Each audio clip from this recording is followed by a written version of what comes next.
தென்காசிலேருந்து ஒரு அண்ணன் கால் பண்ணியிருந்தாங்க. கால் பண்ணி வீட்டில் வந்து கரண்ட் பில் அதிகமாக வருது, என்ன பண்ணுறதுன்னு சொல்லி தெரியலை, அதை எப்படி கண்டுபிடிக்கிறது, எலக்ட்ரிஷன் யாரும் கூப்பிட்டாலும் வரமாட்டாங்க, அப்படி நாங்கள் ஏதாவது வீட்டில் ப்ராப்ளம் இருக்கா இல்லையான்னு சொல்லி எப்படி ஈஸியாக கண்டுபிடிக்கிறது, ஏதாவது வழி இருக்கான்னு கேட்டிருக்காங்க.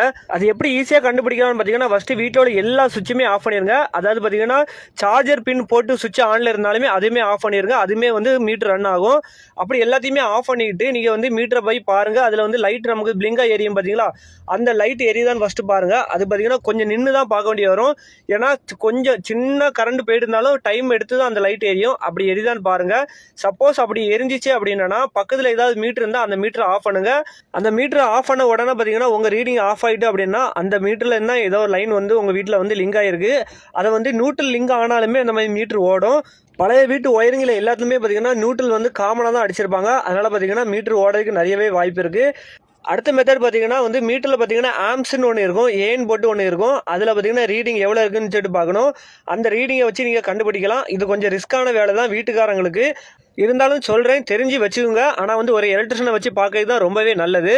மீட்டரில் பார்த்தீங்கன்னா ஒரு பட்டன் இருக்கும், நீல கலர் பட்டன் அல்லனா கிரீன் கலர் பட்டன் இருக்கும். நீங்கள் அதை ப்ரெஸ் பண்ண பார்த்தீங்கன்னா நம்ம வீட்டுக்கு வந்து எவ்வளோ கரண்ட் வருது 230 வால்ட்டுன்னு சொல்லிட்டு போட்டிருக்கோம். அதுக்கு அடுத்து பார்த்தீங்கன்னா வந்து ஆம்ஸ்ன்னு ஒன்று வரும். இந்த மீட்டரில் ஃபஸ்ட்டு பார்த்தீங்கன்னா வந்து நம்ம வீட்டுக்கு எவ்வளோ கரண்ட் வருதுன்னு சொல்லிட்டு போட்டிருப்பாங்க. அது பார்த்தீங்கன்னா வீல இருக்கும். அடுத்து அதே பட்டனை ப்ரெஸ் பண்ணுங்க. அடுத்து பார்த்தீங்கன்னா ஏன்னு ஒரு ரீடிங் காட்டும். அந்த ரீடிங்கை வந்து நோட் பண்ணிக்கோங்க. மறுபடியும் அதே பட்டன் அனுப்புங்க. மறுபடியும் ரீடிங் பார்த்தீங்கன்னா ஏல தான் காட்டும். ஆனால் பார்த்தீங்கன்னா அந்த ரீடிங் எவ்வளோ இருக்குன்னு பாருங்க. இந்த ரெண்டு ரீடிங் ஏல காட்டின ரெண்டு ரீடிங்குமே வந்து நோட் பண்ணுங்க. இந்த ஏல உள்ள ரீடிங் பார்த்தீங்கன்னா ரெண்டுமே ஒன்று போல இருக்கணும். இப்போ பார்த்தீங்கன்னா 1.5 அப்படி இருந்தானா அதுலேயுமே, அதாவது ரெண்டாவது ஏன்னு வருது பார்த்தீங்கன்னா அதுலேயுமே வந்து 1.5 தான் இருக்கணும்.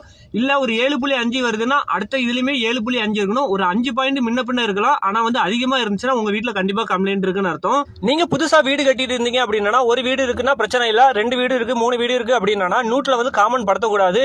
அது எந்த இடத்துல காமன் ஆகுதுன்னு பார்த்தீங்கன்னா மோட்டர் நீங்கள் வச்சிருக்க ஸ்டார்டர் பக்கத்தில் தான் வந்து காமன் பண்ணி விட்டுருக்காங்க. அப்படி பண்ணும்போது கரண்ட் பில் அதிகம் வரதான் செய்யும். அதுக்கு பதில் பார்த்தீங்கன்னா வந்து நியூட்ரல் எல்லாத்தையுமே தனித்தனியாக, இப்போ 5 வீடு இருக்குன்னா 5 வீட்டுக்கு ஃபேஸ் நியூட்ரல் ரெண்டுமே தனியாக கொண்டு வரணும். கொண்டு வந்து பார்த்தீங்கன்னா இல்லை ரோட்டர் சுவிட்சோ அப்படி இல்லைனா வந்து 3 பின் டாப் அந்த மாதிரி ஏதாவது போட்டு தான் நம்ம வச்சு கொடுக்கணும்.